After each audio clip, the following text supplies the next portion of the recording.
Muy bien, continuamos con este programa especial y habíamos dejado la pregunta abierta antes de irnos a la pausa. Es decir, quienes critican a Alberto Fujimori o justifican que Alberto Fujimori haya disuelto el Congreso porque dicen que el Congreso era obstruccionista, quizá olviden que ese 5 de abril también se tomaron medidas no solo contra el Parlamento, sino, por ejemplo, contra el Poder Judicial y contra el Tribunal de Garantías Constitucionales. Nosotros hemos preparado una nota para poner en contexto el siguiente bloque de debate que vamos a tener aquí.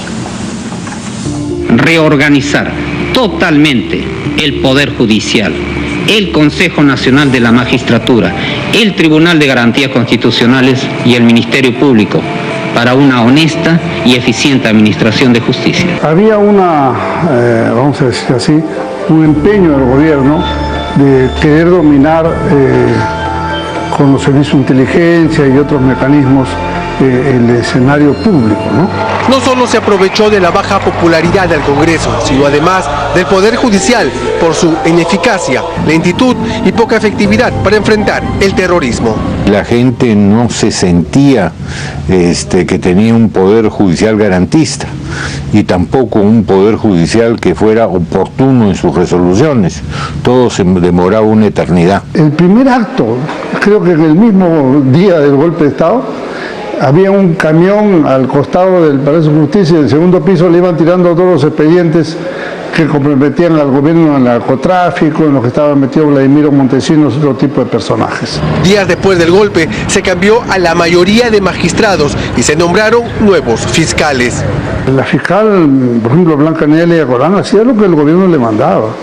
Había jueces y fiscales especiales. La gran mayoría se echaron al gobierno, es la verdad. Antero Flores Arauz recuerda que, siendo integrante del Congreso Constituyente Democrático, elegido luego del golpe del 5 de abril, presentó un proyecto de ley de solo 3 artículos que consistía en una coordinación entre el Poder Judicial y Fiscalía. Pero al final, la mayoría fujimorista introdujo 12 disposiciones transitorias, complementarias y finales. Y con esto crearon el famoso una famosa secretaría y un comité ejecutivo del Poder Judicial. Y entonces, a través de esa secretaría y de ese comité ejecutivo, maniataron a los jueces y los sometieron. Sin embargo, para algunos juristas, la reforma del Poder Judicial tuvo en sus inicios un efecto positivo. Cambios que estuvieron a cargo de Santiago Fujimori, hermano del presidente. Lo de Santiago, que es un abogado, entonces conoce el tema y trató de buscar hasta donde pudo un grado de independencia del Poder Judicial. Luego vendría el Comité Ejecutivo del Poder Judicial, comandado por el capitán de fragata, José de Lepiani. A través de su persona había una manipulación de la administración del Poder Judicial sobre las decisiones de los magistrados. Había un cierto cordón umbilical bajo la alfombra. Jorge del Castillo fue apresado el 5 de abril, cuando se encontraba en una reunión en casa de Alan García, quien tuvo que fugar por los techos de sus vecinos. Yo creo que a Alan lo querían matar realmente, porque que lo va a intentar detener a Alan no es el ejército regular, que estaba a la parte de afuera, sino los que entran a la casa es lo que después se conocería como Grupo Colina. Se retira el colegio de abogados. Entonces se baja con colegio de abogados. Yo soy decano del colegio de abogados. Este es mi colegio. Y usted no me grite. El exdecano del Colegio de Abogados de Lima recuerda su detención.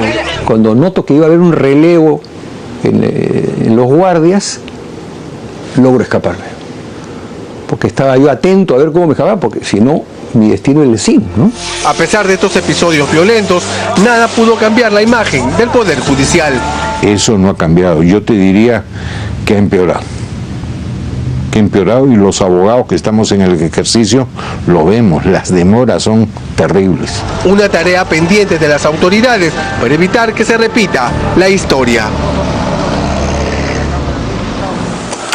Muy bien, este reportaje puede abrir un siguiente episodio para el debate. ¿Ustedes consideran que el golpe del 5 de abril mejoró el Poder Judicial en alguna medida?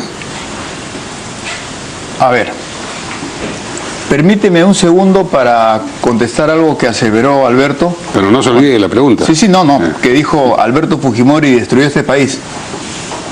Alberto era diputado en el gobierno aprista que sí dejó en la miseria el país. Ese es el país que recogió Alberto Fujimori, con una hiperinflación acumulada de 2,5 millones, con reservas negativas en 300 millones, con un terrorismo pues incontrolable, con la población en pánico, con colas y hambrunas para poder conseguir los alimentos de primera necesidad, que es una situación análoga a la que ha llevado Maduro a su pueblo siendo un país rico. Entonces, yo rechazo de plano que pueda hablar pues de destrucción. En cuanto al Poder Judicial, lo que marcaba al presidente, y lo hemos conversado, es que caían cabezas terroristas o terroristas importantes y los liberaban. Y decía, ¿qué pasa con el Poder Judicial? ¿Por qué no están actuando justamente con la solvencia legal que tienen que actuar los magistrados? ¿Por qué en la razón de la sinrazón estamos justamente continuando en esta situación de atemorizar al pueblo? Entonces, por eso es que plantea la reforma del Poder Judicial. Y uno de los actores de la reforma que fue contratado para dar lineamiento de reforma fue la Comisión Andina de Juristas. Pues nos hemos olvidado. Que fue contratada, creo que costó $300.000 ese contrato, que justamente en la época de comandante de Lipiani se comenzaron a dar lineamientos que al comienzo pintaba bien la reforma. Después se ha ido pues digamos desnaturalizando, ha ido perdiendo su fuerza. Pero es un clamor, era un clamor de la población como pero lo es estuvieron ahora. 8 años más en el poder, o sea que ese desvirtuamiento, ¿cuándo tuvo lugar? ¿En el 9º año o a lo largo de esos 8? No, o sea que después ha recomenzado lógicamente a debilitarse la situación y ahora vemos lo que pasa, ¿no? Que años se demora, reabren cuando quieren reabrir a través de magistrados auxiliares, a sabiendas de que lógicamente las sentencias son lo mismo, pero sí era una necesidad imperiosa en esos momentos una reforma del Poder Judicial. Básicamente por el tema de los detenidos por terrorismo. Básicamente por eso, porque ustedes se acordarán que todos salían libres, no pasaba nada. Bueno, es una realidad que no la podemos negar. Por eso yo reitero lo del inicio. Hemos buscado y señalado y así estigmatizado parte delictiva del 5 de abril, pero no estamos viendo toda la parte buena que trajo, dentro de ellos, reitero, la llegada pues de los emergentes, donde todos los peruanos tenían oportunidad por el capítulo económico de la Constitución permitió eso. Ex senador, la misma pregunta que hizo Mario con la acotación. ¿Existía una manera de mejorar la eficiencia, de cambiar, de hacer más efectivas, por ejemplo, las detenciones de los terroristas que se estaban capturando sin necesidad del autogolpe? Claro, se habían dictado leyes para eso, precisamente las leyes que se había conversado con Torres Acido, que era el ministro de Defensa, efectivamente, y que estaba preocupado por ese tema. Yo era senador, era presidente de la Comisión de Justicia, así que no me van a contar un cuento. Eso que los muchachos lo sepan, porque mienten, porque claro, siguen mintiendo, porque miente, que algo queda. Era el lema de Goebbels, que era precisamente el hombre de confianza de Hitler, que quería adoctrinar a su pueblo diciéndole, esta es una maravilla. Más o menos lo que nos dice Alejandro respecto a Fujimori, esta es una maravilla. Ahora, el tema es el siguiente, ¿dónde se dictaban los fallos en la época de Fujimori? Se dictaban en el CIN. ¿Dónde iban las partes para discutir los temas? ¿No hemos visto los Vladivideos? Donde iba Luchetti, donde iba Dionisio, donde iban todos los que tenían problemas. ¿A dónde iban? ¿A los jueces donde van los abogados para discutir sus casos? ¿O se iban al CIN para que él hiciera los fallos? Llamara a los jueces a su oficina del CIN y les dijera, ustedes firmen esto, y los otros firmaban. ¿Sí o no? Sí. Muy bien. El Poder Judicial tampoco mejoró. Entonces, ¿para qué hizo el golpe? Si no mejoró el poder legislativo, si no mejoró el poder judicial, si no mejoraron las regiones, si no mejoró ninguna de las instituciones del país, si se llevaron en paila todo el dinero del país de las privatizaciones, si Transparencia Internacional, cuando estaba bien dirigida, digamos, lo cataloga a Fujimori como el sexto gobernante más corrupto del mundo. No se olviden, jóvenes, sexto gobernante más corrupto del mundo. Y entonces, si no sirvió para nada, ¿para qué sirvió? Para ensalzar a Fujimori. Y claro, como una clase económica efectivamente se hizo más rica incluso durante este tiempo, cuando viene Toledo, cuando viene García y cuando viene Humala, no quieren tocar las bases, por ejemplo, del texto de 1993. Yo he combatido esa Constitución desde el primer día y el Tribunal Constitucional lo ha dicho con todas sus letras en un fallo del 2004. Esa es una, comillas, Constitución irrita, es una Constitución producto del fraude, es una Constitución hecha por la fuerza y en consecuencia no le podemos dar a un elemento generado por la fuerza categoría de poder, porque eso es una contradicción con el derecho. La democracia tiene que tener energía y lo que le pasó, por cierto, a García fue la falta de energía, como le pasó también a Belaúnde. Pero una democracia, por ejemplo, que auspicie la Unidad Social Cristiana, será con energía. No tiene por qué haber solo dictadores para conducir a los países. Tú ves a Angela Merkel en Venezuela, por ejemplo, magnífica presidenta. ¿Acaso es dictadora? ¿Se le ocurre una cosa de esta naturaleza? Perdón, Alemania, ¿no es verdad? Maduro. Sí, tienes razón, pucha, oye, qué error, caray, ya. Es que de tanto juntarme con una persona tan cercana a un dictador, se me pega la cosa. Pero bueno, no. Entonces, lo que yo digo es, no, yo lo quiero mucho somos bastante amigos con Alejandro, pero discrepamos en este tema, ¿no es verdad? Entonces, yo lo que te digo es, mira, jueces, ustedes no se acuerdan, pero hay que recordar estos nombres para que los abogados no se olviden. Jueces que decían cualquier cosa: Arminda López Pizarro, Rodríguez Medrano, Marrul Gálvez, Raúl Lorenzi. Es decir, cuando había que despojar a los dueños de los canales, como el caso de Itcher, de sus canales, o atacar a César Hildebrand, o condenar a Enrique Sileri. Es decir, por favor, ¿eso qué pasaba? ¿En qué poder judicial? En ese. Y esto de la Comisión Andina de Juristas fue el más grande error de la Comisión Andina de Juristas. Hasta hoy tendrá que pagar sus culpas porque pretendieron hacer lo que muchos pretendieron durante esos años. En vez de llamar dictador a Fujimori, lo llamaban presidente. Y a los dictadores hay que llamarlos dictadores, porque al pan se le dice pan y al vino se le dice vino. Si queremos una democracia de verdad, entonces empecemos por eso y no por ponerle paños tibios a la dictadura. Estamos ante el mismo escenario que veíamos antes, es decir, un poder judicial que gozaba de una impopularidad total, de un desprestigio total, y que Fujimori lo que hace es crear uno a medida. A su propio beneficio. Es decir, mira, acuérdate del Ministerio Público. El Ministerio Público, la Fiscalía, era utilizada como un arma de la dictadura. Acuérdate de Blancanelli y Acolán. ¿Se acuerdan de Blancanelli y Acolán? Elegía 3 veces por Fujimori fiscal de la Nación. ¿Para qué? Entonces, Pérez le caía antipático, ábrele un juicio. López era acusado, pero resultaba fujimorista, quítale la acusación.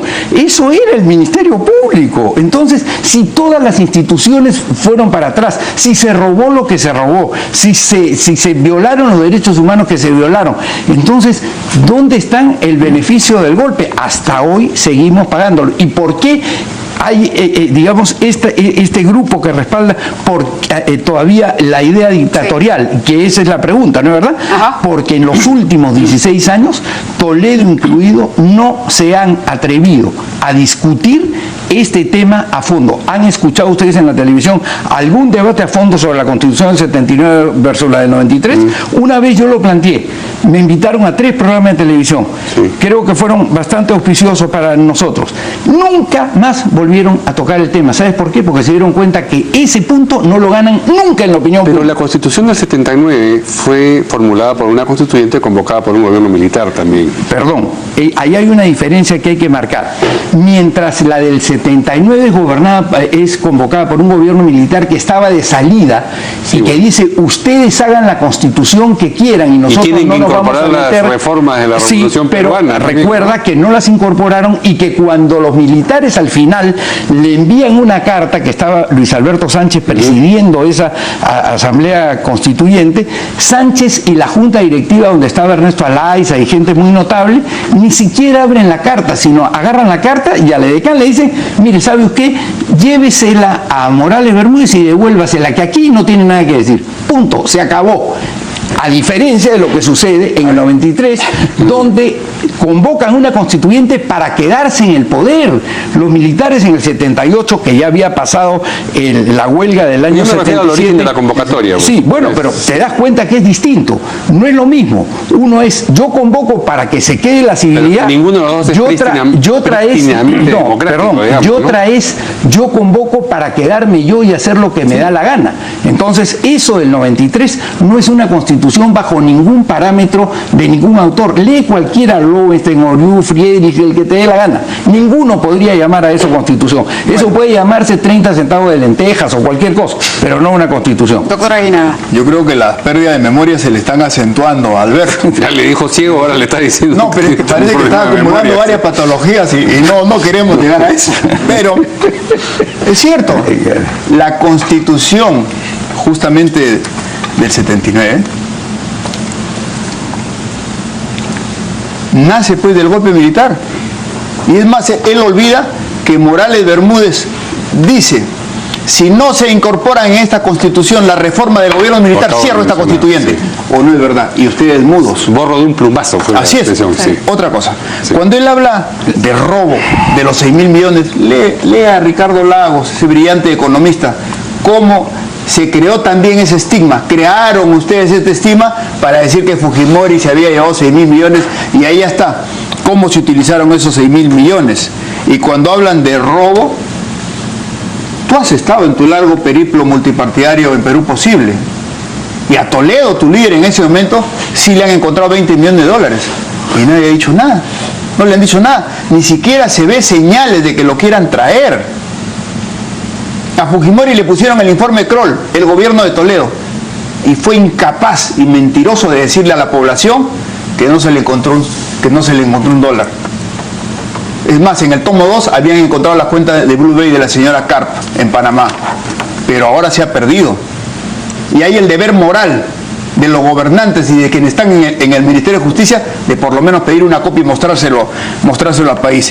Y cuando hablas de manipulación de jueces, yo te hago recordar, Alberto, al magistrado supremo Silva Vallejo, que fue llamado por Toledo en la negación de la negación y lo más aberrante de negar una paternidad para que lo ayude en el caso Saraí. Ahora, estamos de esas inmoralidades tienes que recordarlas porque son hechos reales, palpables y tangentes. Claro, no terminó de zanjar esto y finalmente también se cometieron muchos errores, o sea, faltó, ¿no?, a hacer más de lo que se hizo, pero usted está poniendo como ejemplos los gobiernos posteriores. Estamos hablando de que cuando a mí me dicen es decir, no del robo, Toledo que lo haya hecho mal y Toledo, bueno, que sorprendió a todo el país con esos... Cuando a mí me dicen destruir el país, yo le digo, él salía de un gobierno, el gobierno de Alan García, pero que sí, después el país destruido. En su momento, el 5 de abril. Pero, lógicamente, la historia es de Blancanélida Colán, o el Ministerio Público de Blancanélida Colán, ¿usted diría que fue un Ministerio Público mejor que el que tenía Fujimori cuando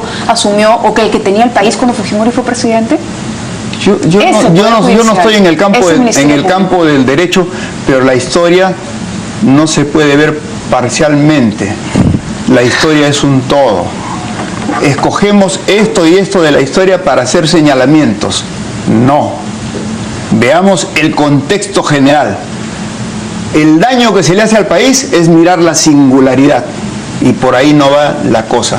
Veamos el contexto general, las causales y los resultados. Y los resultados, por más que hagan los esfuerzos de negarlo, ahí hay un fujimorismo vivo en el corazón del pueblo, mayoritariamente, a pesar de todo lo que se ha señalado durante estos años, a pesar de lo que se ha estigmatizado de manera continua estos años, pero ahí hay una respuesta del pueblo. Pero no es tratar de singularizar o decir, nosotros dimos el golpe porque vivíamos una circunstancia histórica peculiarísima, que había que tomar esta medida que en fin no queríamos, pero que la historia nos estaba demandando que lo hiciéramos. No es eso singularizar y no ver precisamente el contexto general y decir, bueno, todos los golpistas suelen arguir que están viviendo una coyuntura intransferible. Ellos son los únicos. Están mirando un poder del Estado, pero aquí había dos, había una suerte de conflicto en dos poderes, y ya eso es una Había tres. ¿No es cierto? Sí. Entonces, eso es lo que ha pasado. Y reiteramos que ha sido una medida excepcional, irrepetible, y que es inconstitucional. Es singular, ¿ve? Es una medida excepcional, no he dicho singular, es una medida excepcional. Irrepetible, y que es inconstitucional, pero que en el contexto a posteriori se ve que ha tenido resultados beneficiosos para el país. Fujimori ha dicho en una entrevista reciente que hay una deuda que tiene el fujimorismo para con el país y que esa deuda solamente se saldará cuando se retorne a la bicameralidad. El hijo de Alberto Fujimori, en esta, digamos, nueva postura que tiene, autocrítica del 5 de abril. Esta es una deuda... Kenji es un político que viene justamente ascendiendo bastante y es el congresista más votado del país. Esa condición excepcional de la que usted hay que respetar, son posiciones políticas, hay que ¿No debería ya pasar y restablecerse el sistema bicameral y reconocer que esto estuvo mal? Porque no, cada uno tiene sus razones o sus sinrazones para afirmarlo o negarlo. Yo reconozco mucho lo que viene señalando Kenji, porque al final de cuentas es el congresista más votado del país durante 2 periodos electorales. Lo que puedan hacer señalamientos de que hace esto o no hace, yo creo que primero miren el resultado de las ánforas. Bueno, la propia Keiko también en campaña dijo 5 de abril nunca más. Entonces esa ha sido la posición de cara a este nuevo fujimorismo. Sí, el fujimorismo lo ha dicho, no es un nuevo, es un fujimorismo histórico, ¿no? Pero fíjate tú, lo ha dicho, pero lo celebra. Quiere que las cosas sigan igual. Dice que lo de Maduro está mal, pero lo de ellos está bien. Entonces, esta es la falta de coherencia que hay que denunciar. Ahora, yo te digo una cosa. Yo te sé dónde estaba en el año entre el 85 y el 90. Tú parece que estabas en la luna, pero yo estaba en el Congreso discutiendo y oponiéndome férreamente al gobierno de Alan García, y ustedes lo recuerdan. Férreamente al gobierno de Alan García. Y tú, claro, por supuesto, estabas en tus investigaciones. No pertenecía a ese gobierno. Yo he tenido efectivamente una línea permanente en la democracia, y en segundo lugar, el hecho de que Toledo haya actuado de la manera como ha actuado es absolutamente reprobable, y lo hemos dicho. Así como tú deberías decir lo que hizo Fujimori es absolutamente reprobable, y yo lo digo. Tú no te atreves a decir eso. Yo sí me atrevo a decir eso, porque yo no digo, como dijo Treyes, si no me equivoco, no sé quién, o Morelli, no me acuerdo quién fue en televisión, nosotros matamos menos, por si acaso. Nosotros robamos menos, dice ahora el doctor Aguinaga. No, pues así no es la cosa. En ninguno de los dos. Y estás poniendo frases que no he dicho. No, te estoy diciendo. Pero mira. Estoy en la luna, yo creo que estoy muy consciente de lo que está pasando. No tengo olvidos ni amnesia selectiva, como en algunos casos lo has demostrado. No he hecho unas comparaciones. No me estoy explicando. No he hecho comparaciones con Maduro. Bien. Cuando hablas de Toledo, lógicamente, está bueno que repruebe lo de Toledo, porque Toledo sí, pues, desgraciadamente habló una cosa y ahora las cuentas que le aparecen lo muestran como lo que realmente es. Ahora, yo quiero 2 cosas finales, si me permites, antes de terminar. Lo que sí quedó claro es que nunca se aceptó lo que dijo Morales Bermúdez. Él pudo haber dicho lo que le daba la gana. Sin embargo, cuando Fujimori y Montesinos decían algo, acuérdate de la escuelita, ¿dónde se hizo, entre comillas, la Constitución del 93? En la escuelita del CIN. Lo citaban y entonces le decían, ustedes tienen que decir esto. Eso tú puedes considerar que es una Constitución, y finalmente un homenaje. Y un homenaje al Canal N. Yo he sido crítico muchas veces del comercio y de cómo se comporta reportan algunos medios, ¿no es verdad? Pero este es un canal del comercio también. Y este canal nació precisamente en la parte final de la dictadura para luchar. Y yo me acuerdo, por ejemplo, cómo los fastidiaron cuando tenían su helicóptero y lo sacaron de circulación el helicóptero para que no dijeran, por ejemplo, qué era lo que estaba pasando en las marchas, qué era lo que estaba pasando en el Perú. Bueno, ese tipo de prensa es el que necesitamos y ese tipo de prensa es el que nos dio aire para poder estar en la fase final, que le debemos una gratitud especial a una institución que se menciona poco, el Foro Democrático, que fue precisamente el gran articulador de la lucha contra la dictadura de Alberto Fujimori. Bien, para hablar de prensa, precisamente vamos a regresar después de la pausa con Gustavo Gorriti, pero les agradecemos a nuestros dos invitados este interesante debate. Yo también les agradezco y les señalo algo que conversé con el presidente Fujimori. El 8 de abril del año 92, él visita vuestra casa matriz, visita el comercio y habla con el director y justamente se disculpa por esta medida extrema que se tuvo que tomar y bueno, esa fue una realidad que no se sabe, pero que ahora se la señalo. Y lógicamente nosotros no queremos más golpes en el país. Estamos en 25 años de democracia, quizás el segundo periodo más largo de la historia democrática en este Perú. Queremos un país reconciliado, queremos un país donde todos despleguemos el más grande esfuerzo para el progreso que lo necesitamos. Y también, producto justamente de esta reconciliación, hay que poner la firma de Alberto Fujimori en la Constitución del año 93. Gracias a ambos nuevamente, ha sido sumamente interesante el debate. Nosotros tenemos que ir a una pausa y regresamos con el tema que Mario había anunciado, la prensa. ¿Qué es lo que pasó con la prensa ese 5 de abril de 1992? Mi padre, Geno Ruiz Reategui, era diputado por Acción Popular. Esa noche Fujimori en televisión, lo vimos, disuelve el Congreso. Yo a mi edad no entendía mucho la magnitud de lo que eso implicaba, lo descubrí luego. Fue muy triste verlo en televisión, en el colegio de abogados, le rociaron agua, maltratado, humillado. Cambió nuestras vidas para siempre, mi vida, la de mi familia, nos quebró. A mí me tuvieron que cambiar de colegio, nos mudamos de casa. Habíamos llegado hace 2 años a vivir a Lima y descubrimos luego que tampoco estábamos seguros acá. Habíamos huido del terrorismo y nos encontramos con esta situación que fue el golpe de Estado. Han pasado 25 años del golpe y lo recuerdo como si fuese ayer.